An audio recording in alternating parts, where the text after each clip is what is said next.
ನನ್ನ ಪ್ರೀತಿಯ ಸ್ನೇಹಿತ ಬಂಧುಗಳೇ ನಮಸ್ಕಾರ. ಇವತ್ತಿನ ವಿಚಾರ ಏನಪ್ಪ ಅಂದರೆ, ಅಂಬೇಡ್ಕರ್ ಸೇನಾ ಸಂಸ್ಥಾಪಕ ರಾಜ್ಯಾಧ್ಯಕ್ಷರಾದ ಪಿ ಮೂರ್ತಿಯವರಿಗೆ ನನ್ನ ಕೆಲವು ಪ್ರಶ್ನೆಗಳು. ಯಾಕಪ್ಪ ಅಂದರೆ, ಈಗ ಒಂದು ವಾರದಿಂದ ವಿಡಿಯೋಗಳನ್ನು ನೋಡ್ತಾ ಇದ್ದೀವಿ, ಭಾಳ ತುಂಬ ವಿಚಾರಗಳು ಬರ್ತಾ ಇದ್ದಾವೆ. ನಾನು ಪಿ ಮೂರ್ತಿಯವರನ್ನು ಒಂದು 4 ಪ್ರಶ್ನೆಗಳನ್ನು ಕೇಳ್ತೀನಿ. ಪಿ ಮೂರ್ತಿಯವರೇ, ನೀವು ಅಂಬೇಡ್ಕರ್ ಹೆಸರಲ್ಲಿ ಸಂಘ ಮಾಡ್ಕೊಂಡಿದ್ರಿ, ಯಾಕೆ? ನೀವು ಒಂದು ಹೆಣ್ಣು ಮಗು, ನಾನು ಅವ್ರ ಹೆಸರು ಹೇಳಲ್ಲ, ಒಂದು ಯಂಗ್ಸು ಇಷ್ಟೊಂದು ನಿಮ್ಮ ಮೇಲೆ ಆರೋಪ ಮಾಡ್ತಾಯಿದೆ, ಅದು ಸತ್ಯನಾ? ಅದೆಲ್ಲ ಮಾಡ್ತಾಯಿದ್ರು, ಅಷ್ಟೆಲ್ಲ ಬೈತಾಯಿದ್ರು, ಅಷ್ಟೆಲ್ಲ ಚಾಲೆಂಜ್ ಮಾಡ್ತಾಯಿದ್ರು ಕೂಡ ನೀವು ಅದನ್ನೆಲ್ಲ ಕೇಳ್ಕೊಂಡು ನೋಡ್ಕೊಂಡು ಸುಮ್ಮನೆ ಕುಂತಿದ್ದೀರಲ್ಲ, ಅದು ಕೂಡ ನಿಜಾನೇ? ಯಾಕಂದರೆ ಇವತ್ತು ನೀವೆಲ್ಲ ಅಂಬೇಡ್ಕರ್ ಹೇಳ್ಕೊಂಡು ಸಂಘ ಕಟ್ಕೊಂಡಿರೋದು, ಅಂಬೇಡ್ಕರ್ ಸಿದ್ಧಾಂತಗಳನ್ನು, ಅಂಬೇಡ್ಕರ್ ತತ್ವಗಳನ್ನು ಪಾಲಿಸ್ತೀನಿ ಅಂತ ಹೇಳ್ತಾ ಇದ್ದೀರಾ. ಆದರೆ ಅಂಬೇಡ್ಕರ್ ತತ್ವಗಳು, ಅಂಬೇಡ್ಕರ್ ಸಿದ್ಧಾಂತಗಳು ಈ ಥರ ಇದ್ದಾವೆ. ಅವ್ರ ಹೆಸರಲ್ಲಿ ಸಂಘ ಕಟ್ಕೊಂಡು ಜನರಿಗೆ ಮೋಸ ಮಾಡ್ಕೊಂಡು ದುಡ್ಡು ಮಾಡ್ಕೊಳ್ಳಿ ಅಂತ ಹೇಳಿದಾರ. ನೀವು ಎಲ್ಲ ಕೆಲವರು, ಎಲ್ಲರಲ್ಲ ಕೆಲವರು ಅಂಬೇಡ್ಕರ್ ಫೋಟೋಗಳು ಹಾಕ್ಕೊಂಡು ಅಂಬೇಡ್ಕರ್ ಹೆಸರಲ್ಲಿ ಸಂಘ ಕಟ್ಕೊಂಡು ನೀವೆಲ್ಲ ಏನು ಮಾಡ್ತಾಯಿದ್ದೀರಿ, ಏನು ಮಾಡಿದಿರಿ?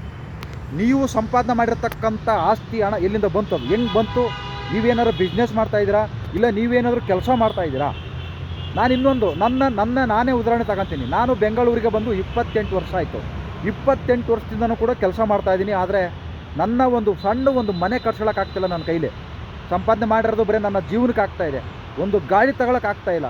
ದಿನ ಬಸ್ಸಲ್ಲಿ ಓಡಾಡ್ತೀವಿ, ಊರಿಗೆ ಹೋದ್ರೂ ಕೂಡ ಬಸ್ಸಲ್ಲಿ ಓಡಾಡ್ತೀವಿ. ಆದರೆ ನಿಮಗೆ ಏನೂ ಕೆಲಸ ಮಾಡದಾನೆ, ಏನು ಕೆಲಸ ಅಂತೂ ಮಾಡ್ತಾಯಿಲ್ಲ. ಗೌರ್ಮೆಂಟ್ ಆಫೀಸರಲ್ಲ, ಇಲ್ಲ ರಾಜಕಾರಣಿನೂ ಗೊತ್ತಿಲ್ಲ ನಮಗೆ, ಎಮ್ ಎಲ್ ಎ ಆಗಿದ್ರೋ ಏನೋ ಗೊತ್ತಿಲ್ಲ ಅದೆಲ್ಲ, ಇಲ್ಲ ಕಾರ್ಪೊರೇಟರ್ ಆಗಿರೋದು ಗೊತ್ತಿಲ್ಲ ನಮಗೆ. ಆದರೆ ಎಲ್ಲ ಬೆರಳುಗಳಲ್ಲಿ ಉಂಗುರಗಳು ಕಾಣಿಸ್ತವೆ, ಏನು ಚೈನು ಅದೆಲ್ಲ ನೀವು ಹಾಕಬೇಡಿ ಅಂತ ಹೇಳ್ತಾ ಇಲ್ಲ. ಆದರೆ ಸಂಪಾದನೆ ಮಾಡಿದ್ರೆ ತೋರಿಸ್ಕೊತಾ ಇದ್ದೀರಲ್ಲ ನೀವು, ಎಲ್ಲಿಂದ ಬಂತಿದ್ದು? ಯಾವ ರೀತಿ ಸಂಪಾದನೆ ಮಾಡಿದ್ರಿ? ಕಷ್ಟ ಬಿದ್ದು ಬೆವರ ಸುರಿಸಿ ಸಂಪಾದನೆ ಮಾಡಿದ್ರಾ ಅಂತ ನಾನು ಕೇಳ್ತಾ ಇಲ್ಲ. ಒಂದು ಹೆಣ್ಣು ಮಗ ಕೇಳ್ತಾ ಇದೆ, ಹೆಂಗಸು ಕೇಳ್ತಾ ಇದ್ದಾರೆ. ಆ ಹೆಂಗಸಿಗೆ ನೀವು ಯಾಕೆ ಎಲ್ಲೂ ಕೂಡ ಉತ್ತರ ಕೊಡ್ತಾ ಇಲ್ಲ? ಯಾಕೆ ಸುಮ್ಮನೆ ಇದ್ರಿ? ಹಂಗಾದ್ರೆ ನೀವು ತಪ್ಪು ಮಾಡಿದ್ದೀರಾ.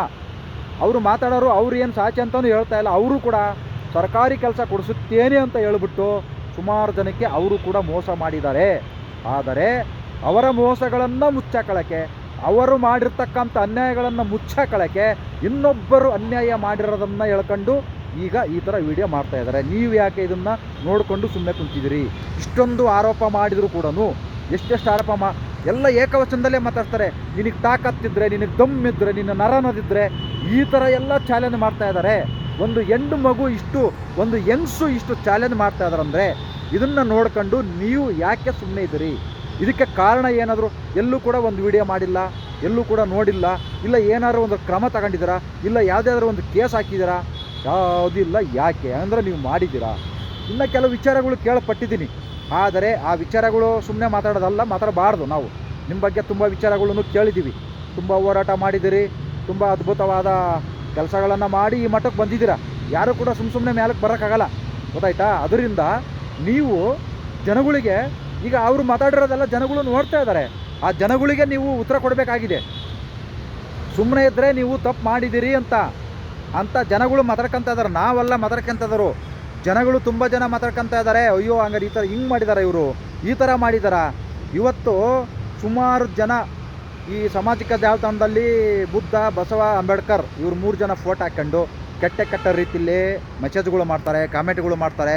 ಅಂದರೆ ಎಲ್ಲರೂ ಅಲ್ಲಿ ಹೇಳೋದೇನಪ್ಪ ಅಂದರೆ, ನಾವು ಅಂಬೇಡ್ಕರ್ ವಾದಿಗಳು, ನಾವು ಅಂಬೇಡ್ಕರ್ ತತ್ವಗಳನ್ನು ಪಾಲಿಸ್ತಾ ಇದ್ದೀವಿ, ನಾವು ಬಸವಣ್ಣನವರ ತತ್ವವನ್ನು ಪಾಲಿಸ್ತಾ ಇದ್ದೀವಿ, ನಾವು ಬುದ್ಧವ ತತ್ವಗಳನ್ನು ಪಾಲಿಸ್ತಾ ಇದ್ದೀವಿ ಅಂತ ಹೇಳ್ತಾರೆ. ಆದರೆ ಯಾರೂ ಕೂಡ ಈ 3 ಜನನ ತತ್ವಗಳನ್ನು, ಸಿದ್ಧಾಂತಗಳನ್ನು ಯಾರೂ ಕೂಡ ಪಾಲಿಸ್ತಾ ಇಲ್ಲ, ಸುಮ್ಮನೆ ಸುಳ್ಳು ಹೇಳ್ತಾರೆ. ಯಾಕಂದರೆ ಆ 3 ಜನನು ಬಸವಣ್ಣರಾಗಿರ್ಬೋದು, ಬುದ್ಧ ಅವರಾಗಿರ್ಬೋದು, ಅಂಬೇಡ್ಕರ್ ಅವರಾಗಿರ್ಬೋದು, ಇವರು 3 ಜನನು ಯಾರನ್ನೂ ಕೂಡ ದ್ವೇಷ ಮಾಡಿಲ್ಲ.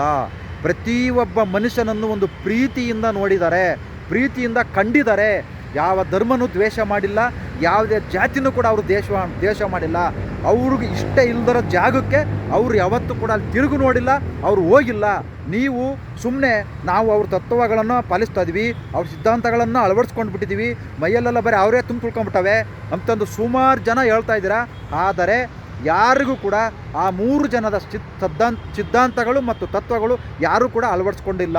ಇವತ್ತು ಮಾತು ಎತ್ತಿದರೆ ಇನ್ನೊಂದು ಧರ್ಮನ ಬೈಯೋದು, ಇನ್ನೊಂದು ಜಾತಿಗಳನ್ನು ಬೈಯೋದು, ನಮ್ಮ ಜಾತಿಲಿ ಇದ್ಕೊಂಡು ನಮ್ಮ ಜಾತಿಗಳನ್ನ ಬೈಯೋದು, ನಮ್ಮ ಧರ್ಮಗಳನ್ನು ಬೈಯೋದು, ನಮ್ಮ ದೇವರುಗಳನ್ನು ಕಿಂಡಲ್ ಮಾಡೋದು, ನಮ್ಮ ದೇವರುಗಳನ್ನು ಅವಹೇಳನಕಾರಿಯಾಗಿ ಮಾತಾಡೋದು, ಅದು ಅವ್ರು 3 ಜನನೂ ಮಾಡಿಲ್ಲ. ಬಸವಣ್ಣವರು ಮಾಡಿಲ್ಲ, ಬುದ್ಧ ಅವರು ಮಾಡಿಲ್ಲ, ಅಂಬೇಡ್ಕರ್ ಅವರು ಮಾಡಿಲ್ಲ. ಇವರು 3 ಜನನು ಯಾವ ದೇವ್ರನ್ನೂ ಕೂಡ ಕೆಟ್ಟದಾಗಿ ನೋಡಿಲ್ಲ, ಯಾವ ದೇವರನ್ನು ಏಳಿಸಿಲ್ಲ. ಯಾರು ಇಷ್ಟ ಇಲ್ಲೋ ಅವರು ಅಲ್ಲಿಗೆ ಹೋಗಿಲ್ಲ. ಎಲ್ಲರನ್ನೂ ಪ್ರೀತಿಯಿಂದ ಕಂಡಿದ್ದಾರೆ, ಪ್ರೀತಿಯಿಂದ ನೋಡಿದ್ದಾರೆ. ಆದರೆ ಯಾರನ್ನು ದ್ವೇಷ ಮಾಡ್ತಾ ಇಲ್ಲ.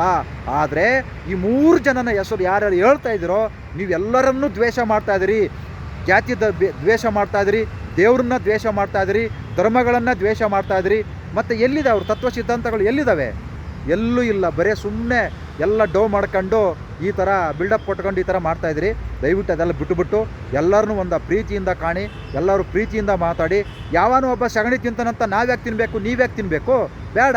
ಅವ್ನು ಯಾವನ ಬುದ್ಧಿ ಇಲ್ಲಪ್ಪ, ಅವ್ನು ಸಗಣಿ ತಿಂತಾನೆ, ನೀವ್ಯಾಕೆ ತಿಂತಾ ಇದ್ದೀರಾ? ಬೇಡ. ಊಟ ಮಾಡಿ, ಅನ್ನ ತಿನ್ನಿ.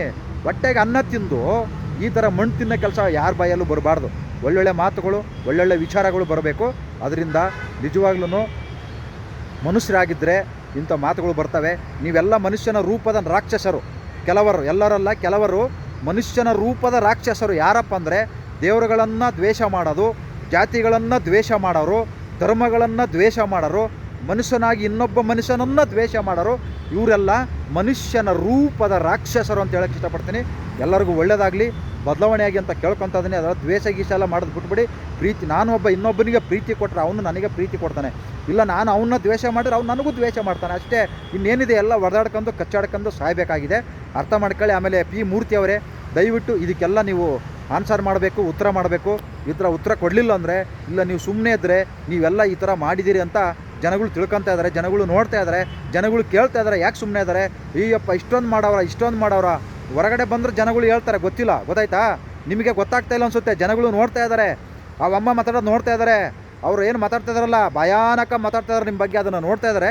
ದಯವಿಟ್ಟು ಅವರಿಗೆ ಉತ್ತರ ಕೊಡಿ ಅಂತ ಕೇಳ್ಕೊತಿದ್ದೀನಿ. ನಮಸ್ಕಾರ, ಎಲ್ಲರಿಗೂ ಒಳ್ಳೆಯದಾಗಲಿ. ಜೈ ಹಿಂದ್, ಜೈ ಕರ್ನಾಟಕ ಮಾತೆ.